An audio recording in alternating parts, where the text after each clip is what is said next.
Dalton Kinek, pasa kay Bruno Mars, bumitaw ng long distance, sa Beng, pasok naman ang kanyang binitawan, nagkalimaw na si Bruno James, mga idol, aray ko, ang sakit ng mga pamalo mo. Eto na, lumalamig-lamig pa, galing Antarctica. Dahil natalo ang ating Lakers, pero hindi naman ito panganib ang kanilang pagkatalo mga idol. Dahil alam naman natin ang bida hindi na mamatay. Sino ba ang bida? Walang iba, si LeBron James, ang bida ng ating panluluka. Aray ko, ang sakit ng mga pamalo mo. Mga idol, sa lahat ng bagong fans ng ating Lakers, bago tayo dumadako sa ating pagchichismis, update muna tayo. Kung nasubaybayan ninyo si LeBron James, siya ay may hawak ng dagot ng NBA dahil nakambak win nila ang Warriors. Ang Warriors mayroong record na 73-9, pero mga idol, pinaiyak lang ni LeBron James.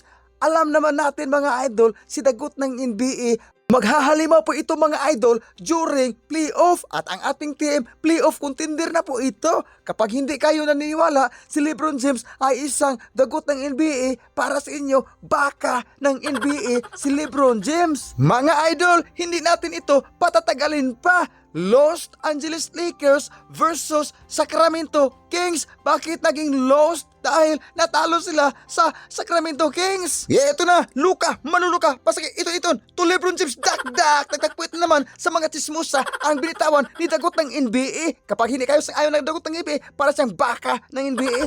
Ito na, Luka, ang ating maluluka, nakakaluka, pasakay dagot ng NBA, sumasalaksak, good for two, ang kanyang salaksak, hatid natin sa mainit na oven, mga lods. Eto na, Smart, pasa kay dagot ng NBA, LeBron James, eto na, sumasalaksak, good for two, ang kanyang salaksak, score 6-2 lamang ang ating Lakers, Los Angeles Lakers.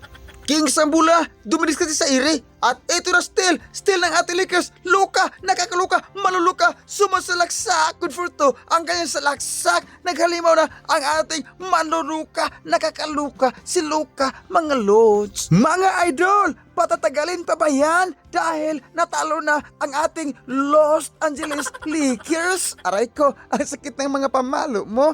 Mga idol, dumadako na tayo sa fourth and final quarter sa ating pagchichismis. Ito na, Zach LaVine, sumasalaksak, bumitaw ng fadeaway, good for two, ang kanyang salaksak.